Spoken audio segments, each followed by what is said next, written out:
सबसे पहले स्टार्ट करेंगे कि हम लोग इसमें परिमेय संख्याओं के गुणधर्म के बारे में पढ़ेंगे। ठीक है, गुणधर्म में क्या होता है, सबसे पहले गुणधर्म में सबसे पहला गुणधर्म है समवृत। ठीक है, मैम फिर से गई। फिर से गई।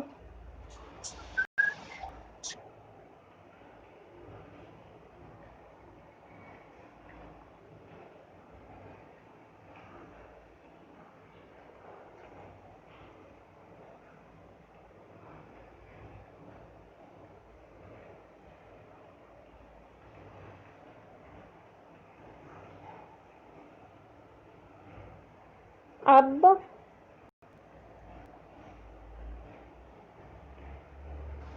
जी मैम देख रहे। ठीक है, तो उसमें क्या है, सबसे पहले परिमेय संख्याओं के गुणधर्म के बारे में मैंने बता दिया कि पढ़ेंगे। ठीक है, उसमें सबसे पहला गुणधर्म क्या है, समवृत। ठीक है, इसमें 3 संख्याएं हैं, जैसे कि देख सकते हो तुम लोग।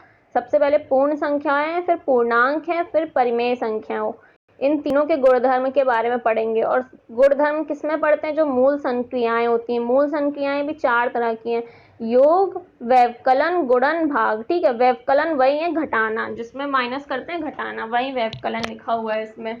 ठीक है, तो सबसे पहले पूर्ण संख्याएं में तुम लोग पढ़ चुके होगे, पर तब भी मैं दोबारा बता रही हूँ। जैसे पूर्ण संख्याओं में क्या है कि अगर योग करते हैं पूर्ण संख्याओं का, पूर्ण संख्याएं पहले तो क्या होती है, 0 से अनंत तक की संख्याएं जो होती हैं वो पूर्ण संख्याएं होती हैं। ठीक है, अगर उसमें योग करेंगे, जैसे अगर 2 पूर्ण संख्याओं का योग करेंगे तो क्या आएगा, कोई पूर्ण संख्याएं ही आएंगी। और इसमें एग्जाम्पल क्या दिया हुआ है, 0 + 5, यानी कि 0 + 5 करेंगे तो क्या आएगा, 5 आएगा।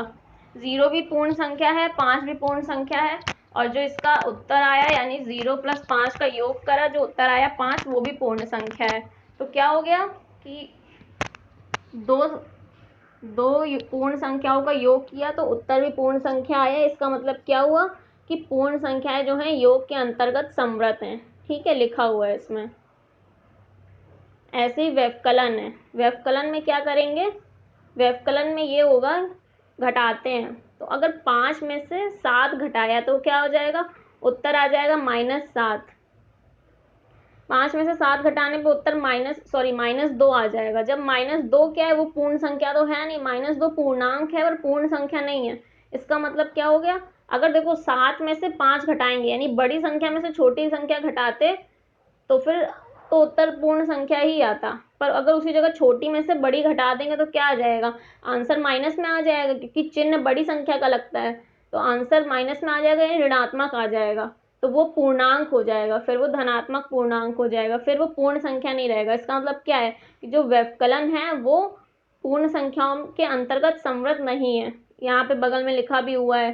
ठीक है, तो इसका मतलब समवृत का मतलब तुम लोग समझ गए ना अब तक। समवृत का मतलब क्या होता है कि अगर कोई भी मूल संक्रिया करे 2 संख्याओं पे, जैसे पूर्ण संख्याओं पे कर रहे हैं तो पूर्ण संख्या ही आना चाहिए, अगर पूर्णांक पे कर रहे हैं तो पूर्णांक ही आना चाहिए, अगर कोई भी मूल संक्रिया परिमेय संख्याओं पे कर रहे हैं तो परिमेय संख्या ही आनी चाहिए।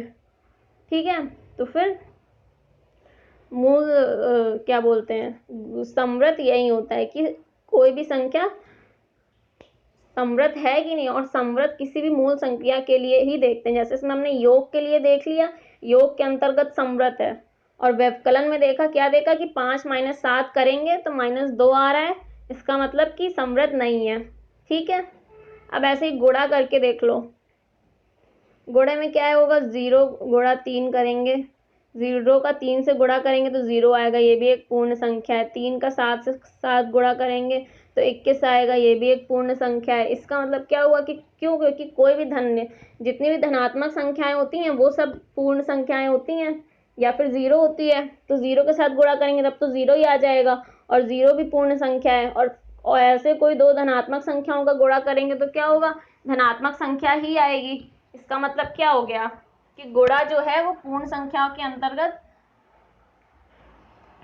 समवृत है। ठीक है, अभी हम लोगों ने गुणा का देख लिया, अब इसका क्या, इसके बाद क्या देखते हैं, भाग का। भाग का क्या है, जैसे 5 का भाग किया 8 से तो क्या आया, 5/8। इसमें तो किसी को कोई डाउट नहीं है ना कि 5 का भाग कर दिया 8 से तो 5/8 आ गया।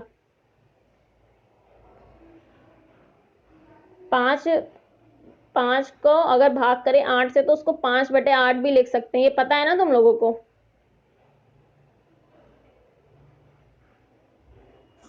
जी मैम। ठीक है फिर, तो क्या हो गया, और 5/8 कोई पूर्ण संख्या नहीं है ना, ये तो 5/8 भिन्न हो गया ना। तो अब ये क्या हो गया, जब पूर्ण संख्या पे हमने भाग किया, दो पूर्ण संख्याओं का भाग किया, यानी कि पूर्ण संख्या पे कोई मूल संख्या की, इसमें कौन सी मूल संख्या की भाग किया, तो फिर वो मूल पूर्ण संख्या नहीं है। इसका मतलब क्या हो गया कि पूर्ण संख्या भाग के अंदर अंतर्गत समृत नहीं है। ठीक है, तो ये क्या हो गया कि हम लोगों ने किसका पढ़ लिया, पूर्ण संख्याओं के बारे में। पूर्ण संख्याओं के बारे में कौन सा गुणधर्म पढ़ा, समृद्ध। ठीक है, अब पूर्ण संख्याएं में हम लोग को क्या क्या पता चला कि योग जो है, योग तो समृद्ध है, व्यवकलन समृद्ध नहीं है, गुणन समृद्ध है, और भाग जो है वो समृद्ध नहीं है। ठीक है, अब ये तुम लोग को पता चल गया। अब ऐसे ही पूर्णांक में देखते हैं।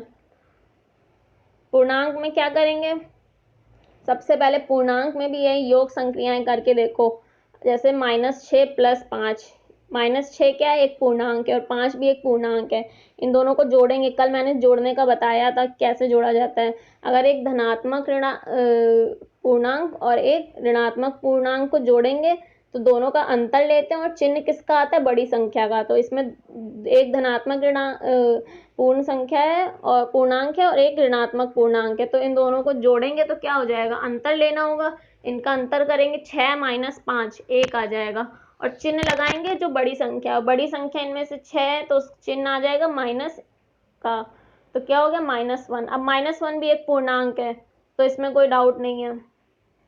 तो ऐसे ही तुम कितने भी एग्जाम्पल करके देख लो, तो फिर यही होगा कि जो अगर किसी भी दो पूर्णांकों को जोड़ा गया, यानी कि उनका योग किया, तो पूर्णांक ही आएगा। इसका मतलब क्या हो गया कि जो पूर्णांक है वो योग के अंतर्गत समृत है।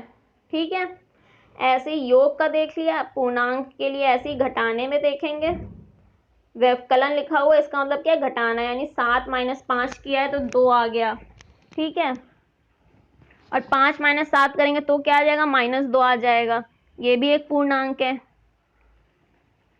अब -6 - 8 के -14 आ गया, ये भी एक पूर्णांक है। इसका मतलब क्या हुआ कि पूर्णांक व्यवकलन के अंतर्गत समृत है। ठीक है, क्योंकि जब दो पूर्णांकों को घटाएंगे, उसी जगह पे जो पूर्ण संख्या का पड़ा था, पूर्ण संख्या समृत नहीं थी, पूर्ण संख्या व्यवकलन के अंतर्गत समृत नहीं थी, पर जो पूर्णांक है वो व्यवकलन के अंतर्गत समृत होगा। ठीक है,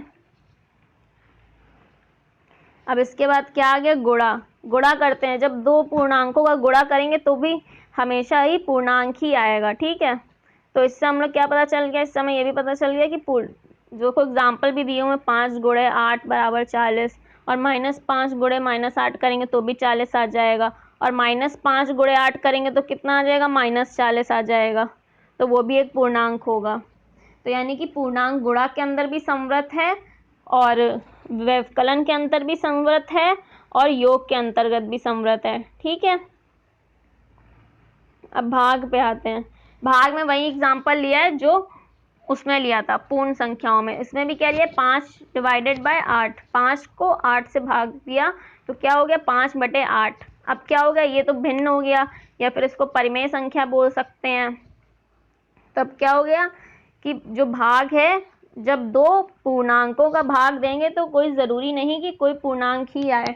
इसका मतलब क्या हो गया कि जो पूर्णांक है वो भाग के अंतर्गत समृत नहीं है।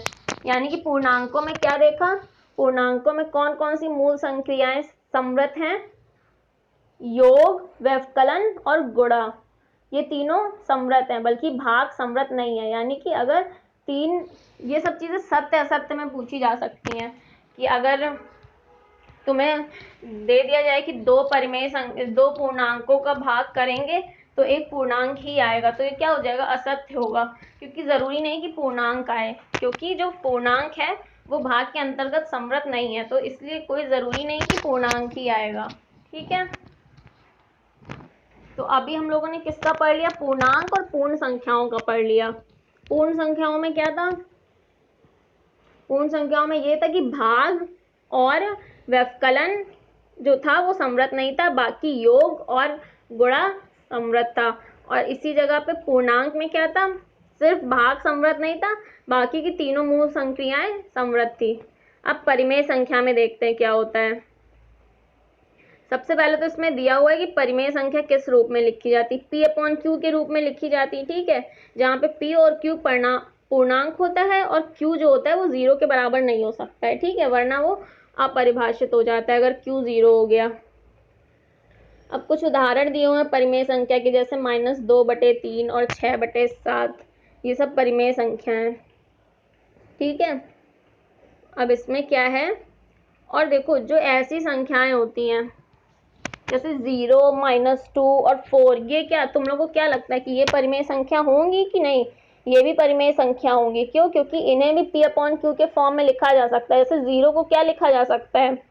0/1 लिख सकते हैं, और -2 को क्या लिख सकते हैं? -2/1। उसी तरह 4 को लिख सकते हैं 4/1।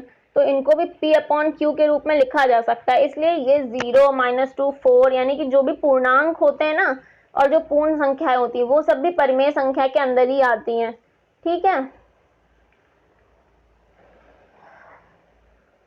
अब इसके बाद क्या किया गया है? मैम हाँ मैम हाँ हाँ बोलो। अभी जो आपने बताया वो समझ में नहीं आ रहा। अच्छा अच्छा ठीक है, जैसे कि ये है ना 0, -2, 4, जैसे कि -2 है, ये क्या है? इसको तुम लोग क्या जानते हो कि ये पूर्णांक है, पर अगर इसको -2/1 लिख दें, क्या ऐसा भी तो लिखा जा सकता है ना, -2/1, तो इसको क्या लिख सकते हैं? -2/1 भी तो लिख सकते हैं। इसमें कोई डाउट है?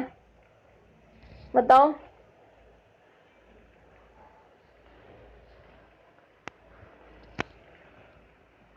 क्यों? क्योंकि -2/1 क्या हो जाएगा? -2 ही हो जाएगा, इसीलिए इसको -2/1 भी लिख सकते हैं। तो अब ये क्या हो गया? अब ये p अपॉन q के फॉर्म में आ गया, जहां पे p -2 है और q 1 है।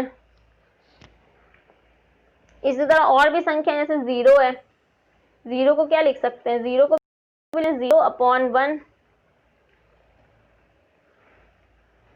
मैम आप सवाल लगा के दिखा रहे हैं? हाँ हाँ, दिख नहीं रहा है क्या? नहीं मैम। अच्छा एक मिनट,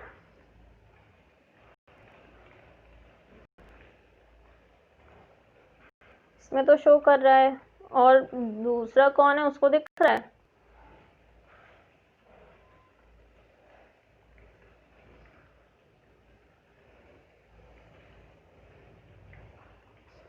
अब दिख रहा है?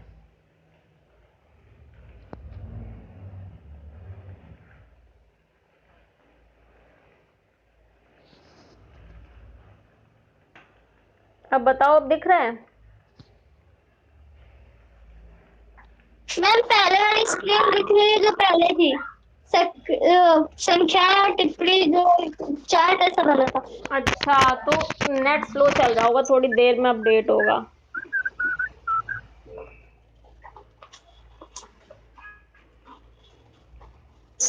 तुम ऐसे समझो ना, देखो अगर कोई संख्या है -2, ठीक है, तो -2 को भी लिख सकते हैं ना। -2/1 का क्या मतलब हुआ कि -2 का भाग कर रहे हैं, मतलब -2 डिवाइडेड बाय 1, इसको ऐसे भी तो लिख सकते हैं -2 डिवाइडेड बाय 1, और 1 का किसी से भी भाग करो तो वही संख्या आ जाती है -2। तो क्या हो गया? -2/1 बराबर हो गया ना माइनस।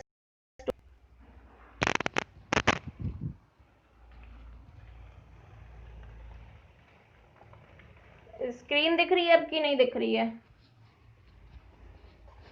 मैम स्क्रीन तो दिख रही है लेकिन नहीं, पहले वाला चार्ट दिख रहा है।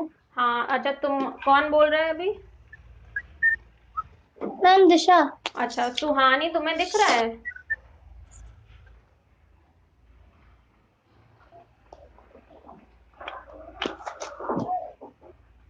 सुहानी बोलो, तुम्हें दिख रहा है कि नहीं दिख रहा है?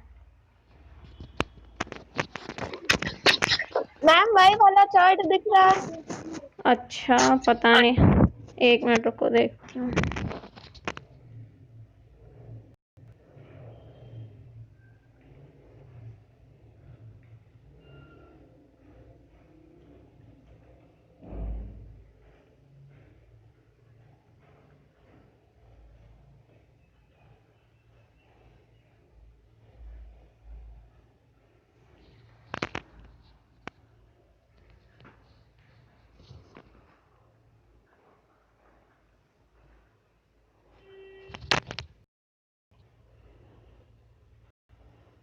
अब देखो, अब दिख रहा है?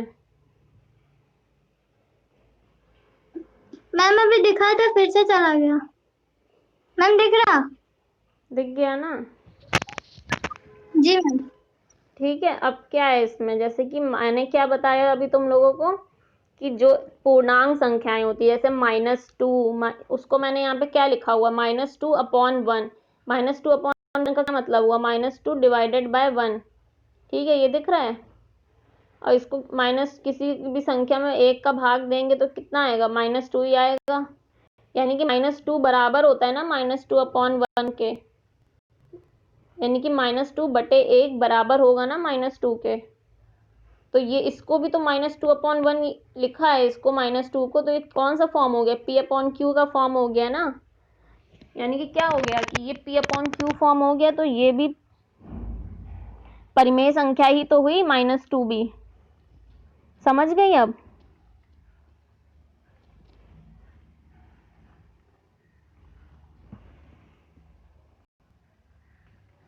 दोबारा बताती हूँ। अच्छा,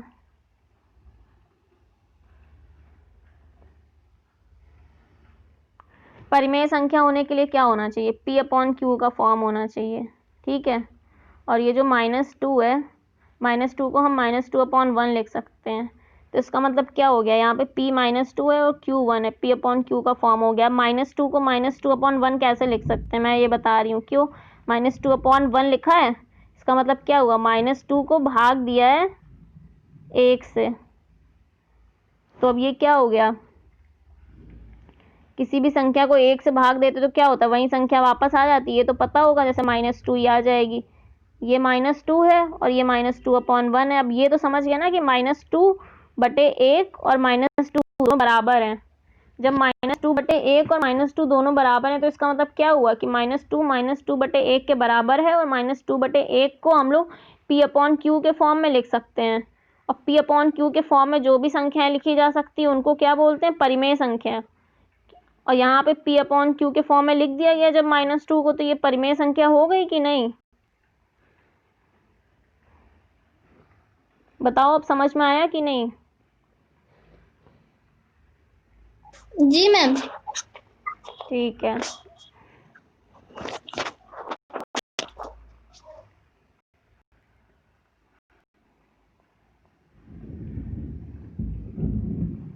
अभी मैंने क्या बताया था तुम लोगों को कि ये बताया, अब मैं क्या बताऊंगी कि अब कुछ मूल संक्रियाएं किएंगे। मूल संक्रियाएं क्या होती हैं, योग, व्यवकलन, गुणा, भाग। ठीक है, तो सबसे पहले इसमें क्या कर रहे हैं, योग, परिमेय संख्या का योग। इसमें देखो दो परिमेय संख्या दी हुई है, 3/8 प्लस -5/7।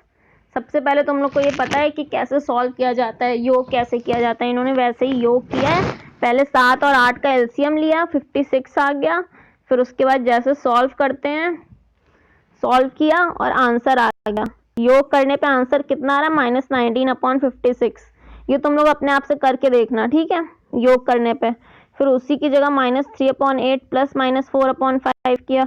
अब इसका क्या आंसर आएगा ये भी तुम लोग लिख के रखना, ठीक है। फिर 4/7 प्लस 6/11 का क्या आंसर आ रहा है ये भी तुम लोग करके रखना। तो तुम लोग ये 3 क्वेश्चन सॉल्व करोगे, 1 2 3, क्योंकि तुम लोग ने बोला था ना कि तुम लोग को प्लस करना आता है। ठीक है, जब प्लस करना आता है तो क्या हो जाएगा, इसको जोड़ेंगे तो परिमेय संख्या ही मिलेगी। जब दो परिमेय संख्याओं को जोड़ने पर परिमेय संख्या ही मिल रही है तो इसका मतलब क्या हो गया कि जो ये है योग जो है वो परिमेय संख्याओं के अंतर्गत समवर्त है। ठीक है, यहाँ पे क्या लिखा हुआ है, परिमेय, जैसे सब में टेबल बना था इसमें टेबल नहीं बना हुआ, इसमें ऐसे लिखा, परिमेय संख्याएं योग के अंतर्गत समवर्त हैं, अर्थात किन्हीं दो परिमेय संख्याओं a और b के लिए a प्लस b भी एक परिमेय संख्या है। ठीक है, ये चीज समझ में आ गई। फिर उसके बाद क्या है, जैसे अभी हम लोग ने योग का किया वैसे ही माइनस करना है। मैम ये नहीं दिख रहा। मैम जो अभी आपने बताया वो नहीं दिख रहा, पहले वाला दिख रहा है। वो नेट की प्रॉब्लम होती है ना थोड़ा, जैसे थोड़ी देर में हो सकता है अपडेट हो जाए, या फिर मेरे नेट में प्रॉब्लम होगी या फिर तुम्हारे में से किसी के। 1 मिनट, एक बार ट्राई करती हूँ दोबारा।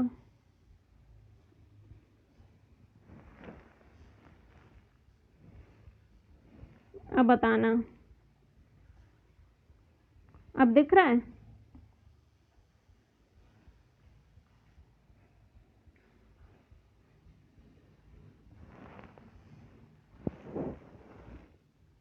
नहीं दिखा क्या अभी भी? नो मैम, अभी भी पहले वाला ही दिख रहा है। अच्छा ठीक है, चलो थोड़ी देर में अपलोड होता है तो ठीक है, नहीं तो फिर मैं बाद में इसका भेज ही दूंगी तुम लोगों को, ये PDF। ठीक है, तो तुम लोग अभी बस ये ध्यान रखना, जैसे परिमेय संख्याओं में दो परिमेय संख्याओं का योग करेंगे तो दोनों का योग आएगा परिमेय संख्याएं। ठीक है, और इसमें 3 एग्जाम्पल दिए हैं, वो 3 एग्जाम्पल तुम लोग को सॉल्व करके देखने हैं और उसके बाद लिखना है कि ये तीनों परिमेय संख्या आ रही। तो इसका मतलब क्या हो जाएगा, परिमेय संख्याएं योग के अंतर्गत समृत हो जाएंगी। इसका मतलब क्या है कि जब दो परिमेय संख्याएं a प्लस बी को जोड़ा जाएगा, a और b को, तो क्या होगा, जो a प्लस बी होगा वो भी परिमेय संख्या होगा। ठीक है, तो जैसे अभी मैंने योग का बताया उसी तरह अंतर का भी है। अब इसमें दो परिमेय संख्याएं -5/7 और 2/3, इन दोनों का अंतर करेंगे तो क्या होगा, माइनस करना भी आता होगा। अगर अंश समान है, सॉरी अगर हर समान है तो क्या होता है, तब तो दोनों अंशों को जोड़ देंगे, और अगर योग है तो जोड़ देंगे, अगर घटाना है तो घटा देंगे। ठीक है, और अगर हर समान नहीं है तो क्या करते हैं, लासा लेते हैं, फिर लासा लेने के बाद सॉल्व करते हैं, जैसे वो तुम लोग को पता है सब। ठीक है, और अगर किसी को ये चीज़ भी ना समझ में आ रही है तो फिर मुझसे बाद में पूछ लेना, मैं बता दूंगी। ठीक है, पर एक बार तुम लोग पहले सॉल्व करके देखना जब तुम लोगों ने किया हुआ है तो। फिर क्या हो गया इसमें, फिर क्या पता चलेगा इसमें, तुम लोग को ये पता चलेगा कि जब अगर दो संख्याओं को अगर घटाओ, दो परिमेय संख्याओं को, तो परिमेय संख्या ही मिलती है। देखो यहाँ पे लिखा हुआ, इस प्रकार हम पाते हैं कि परिमेय संख्या व्यवकलन के अंतर्गत समृत है, अर्थात किन्हीं दो परिमेय संख्याओं a और b के लिए a माइनस b भी एक परिमेय संख्या है। ठीक है, अब इससे क्या मिलता है कि जो परिमेय संख्या है वो व्यवकलन के अंतर्गत भी समृत है। ठीक है, इसी जगह पे पूर्णांक भी समृत था व्यवकलन के अंतर्गत, पर पूर्ण संख्याएं व्यवकलन के अंतर्गत समृत नहीं थी, और योग तो सभी में ही समृत आया है अभी तक। ठीक है, पूर्ण संख्या, पूर्णांक और परिमेय संख्या सभी के लिए समृत आया है। फिर उसके बाद क्या आ गया, गुणनफल, गुणा करना होता है। गुणा करने में क्या होता है, जो अंश होता है अंश का आपस में गुणा कर देते हैं और हर का आपस में गुणा कर देते हैं, यही तो होता है गुणनफल में। ठीक है, तो फिर ऐसे ही इसमें क्या होता है कि अगर दो परिमेय संख्या को गुणा करते हैं तो भी परिमेय संख्या आती है। तो इसमें भी फिर वही लिखा हुआ है कि परिमेय संख्या गुणन के अंतर्गत समृत है, अर्थात किन्हीं दो परिमेय संख्या a और b के लिए a इंटू b भी एक परिमेय संख्या है। ठीक है, फिर ऐसे ही भाग का आ जाएगा। भाग में क्या होता है, अगर -5/3 का भाग देना है 2/5 से, तो क्या होगा, जब उसको आगे सॉल्व करेंगे तो -5/3 का भाग देंगे 2/5 से, तो वो हो जाएगा, जब भाग को गुणा में कन्वर्ट करेंगे तो क्या हो जाएगा, उसका परिलोम हो जाएगा, यानी 2/5 था वो 5/2 हो जाएगा। अब गुणा कर देंगे, तो गुणा करते तब क्या करते हैं, जो अंश है उसका आपस में गुणा कर देते, जो हर है उसका आपस में गुणा कर देंगे, तो आ जाएगा -25/6। ठीक है, यानी कि दो परिमेय संख्या को जब भाग दे रहे हैं तो फिर वो भी आपस में परिमेय संख्या ही आ रही है भाग देने पर भी। इसमें भी 3 एग्जाम्पल दिए हुए हैं, तीनों को सॉल्व करना। तो फिर क्या होगा, इसका मतलब क्या होगा कि देखो इसमें क्या है कि हाँ, क्या लिखा हुआ है, मैम एग्जाम्पल नहीं आ रहे। क्या मैम एग्जाम्पल आ ही नहीं रहा है। मैं तुम लोग को ये सेंड कर दूंगी, अभी थोड़ा नेट की प्रॉब्लम हो रही है, मैं तुम लोग को ये सेंड कर दूंगी, तुम लोग एग्जाम्पल कर लेना। ठीक है, अब आगे इसमें क्या लिखा हुआ है कि परिमेय संख्याएं भाग के अंतर्गत समृत हैं। हम जानते हैं कि किसी भी परिमेय संख्या a के लिए a भाग 0 परिभाषित नहीं है। ठीक है, 0 से भाग देना परिभाषित नहीं है, अतः परिमेय संख्याएं भाग के अंतर्गत समृत नहीं है। तथापि यदि हम शून्य को शामिल नहीं करें तो दूसरी सभी परिमेय संख्याओं का समूह भाग के अंतर्गत समृत है। यानी कि अगर तुम किसी भी परिमेय संख्याओं को अगर 0 से भाग दोगे तो क्या हो जाएगा, वो अपरिभाषित हो जाएगा। क्या हुआ, कुछ पूछना है क्या किसी को? नो मैम, तो वो फिर मैम गलती से था। अच्छा ठीक है, फिर बंद कर लो। देखो क्या है कि परिमेय संख्या क्या होती है, जीरो भी तो एक परिमेय संख्या होती है। जैसे मैंने भी -2 बताया एक परिमेय संख्या होती, तो जीरो भी एक परिमेय संख्या होगी। तो अगर तुम किसी भी संख्या को, परिमेय संख्या छोड़ दो, अगर पूर्ण संख्या, पूर्णांक किसी को भी जीरो से भाग देते हैं तो क्या होता है, वो अपरिभाषित हो जाता है। तभी परिमेय संख्या में जो हर होता है उसमें क्या बोलते हैं, अलग से बोलते हैं कि हर जीरो नहीं होना चाहिए, क्योंकि वो अपरिभाषित हो जाता है। ठीक है, तो उसी तरह से अगर तुम जीरो को हटा के देख रहे हो तो परिमेय संख्याएं जो है वो भाग के अंतर्गत समृद्ध होती हैं। पर क्या होता है कि जीरो भी तो एक परिमेय संख्या है। इसका मतलब क्या हो गया कि अगर हम जीरो को शामिल नहीं करें तो दूसरी सभी परिमेय संख्याओं का समूह भाग के अंतर्गत समृद्ध है, पर जीरो को तो शामिल करना ही पड़ेगा क्योंकि जीरो भी परिमेय संख्या है। तो जीरो को जैसे ही शामिल कर लेंगे तो क्या हो जाएगा कि परिमेय संख्या भाग के अंतर्गत समृद्ध नहीं होंगी। समझ गए तुम लोग?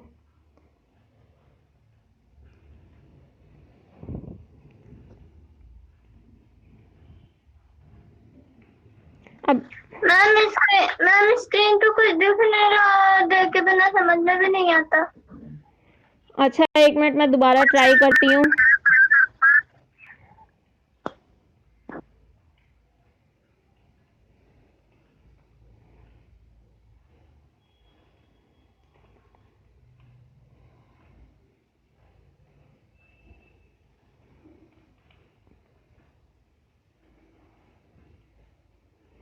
अब देखो, दिख रहा है? नहीं मैम जी, नहीं दिख रहा है। नहीं मैम।